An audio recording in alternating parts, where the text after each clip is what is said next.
Meghan Markle was insulted after Palace assigned Queen Elizabeth's black equerry to help her feel comfortable. Meghan Markle felt insulted when the Queen had actually assigned a black officer to help her feel comfortable. While I imagine that was really hard, and I can't picture what that felt like, this is not the same. And in a reported effort to assist Meghan Markle in acclimating to palace life, Queen Elizabeth II reportedly recommended the support of her Ghanaian-born equerry, Lieutenant Colonel Nana Kofi Fumasi Ankra, and this is according to details in Omid Scobie's book titled Endgame.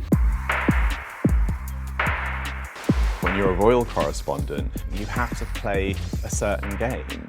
And by the way, an equerry is a highly honored senior attendant. So this isn't just some regular assistant that you can find on a job posting website. No, these are honored officers. So they are seen as people who have a lot of value to offer, as well as they're highly respected. So Meghan Markle finding this pretty insulting, that's a little bit surprising. And by the way, this equerry is biracial too, not full black. And Meghan Markle is also biracial. Meghan Markle's frank comments about race have opened some old wounds for many interracial couples. But let's talk about the intention behind this. Like, the intention was to aid Meghan Markle, who is biracial, like I mentioned, in her royal duties. However, the suggestion was met with discontent from Meghan Markle as well as her friends, who found this just straight up insulting. Omid Scobie, he also notes in his book that this incident underscored a perceived deficiency of diversity in senior roles within the royal palace,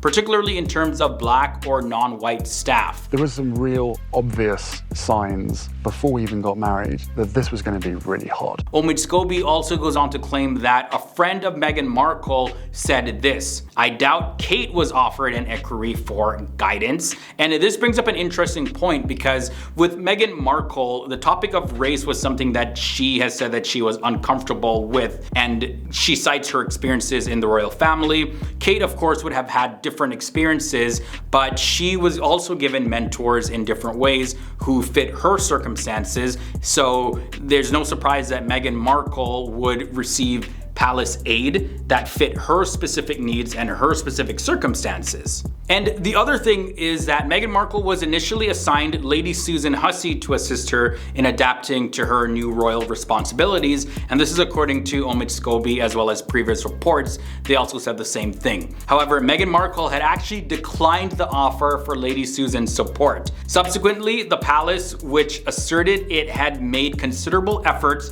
for Meghan Markle, proposed Nana Kofi Fumasi Ankra as a mentor for her instead, because Meghan Markle was like, nah, Lady Susan, not having her. And in another book titled The Palace Papers, written by Tina Brown, she highlights that the palace's suggestions for Meghan Markle's support actually lacked a lot of diversity, as none of the experienced palace assistances that were recommended were women of color. And Tina Brown, she specifically wrote this: "The glaring but unspoken problem was that none of these experienced palace hands were women of color." From there, she goes on to write this: "As for the lady-in-waiting the Queen had offered for support, what on earth did the 80-year-old Lady Susan Hussey have of use for a 38-year-old biracial American actress trying to navigate the treacherous palace system?" Now, this is a loaded comment, because of course I could see Meghan Markle saying, okay, this person, I kind of feel uncomfortable with them because of how they speak. Maybe they're not communicating well.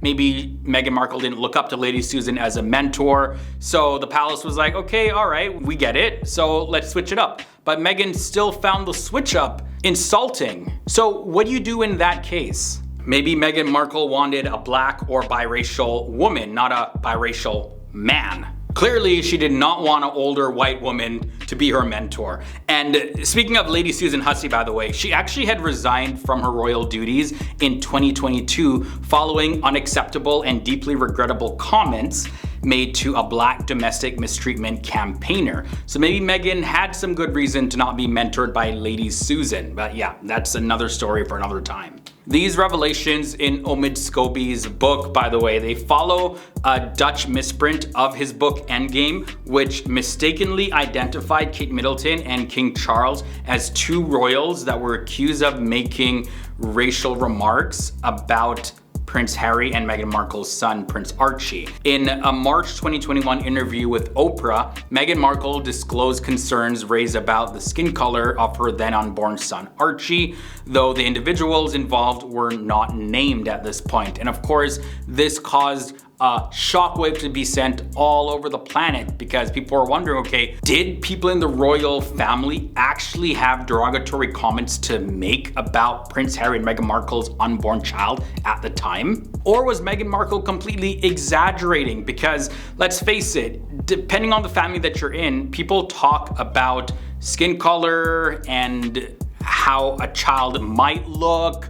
Is it gonna look more like the father, more like the mother? And it just comes up in casual conversation, not that any derogatory comments are being made. So maybe Meghan misheard this. Some people are saying that. Despite avoiding direct responses to reporters, a source revealed that Prince William and King Charles are reportedly in discussion regarding potential legal action following this misprint in the book Endgame. And the source emphasized that these conversations will be approached with care, time, as well as professionalism rather than being hastily decided over. All right guys, so that's all the scoop I have for you in this one. I've said a lot. There's a whole lot of talk about race, a whole lot of talk about the royal family, misprints, Meghan Markle, the Queen, so much going on.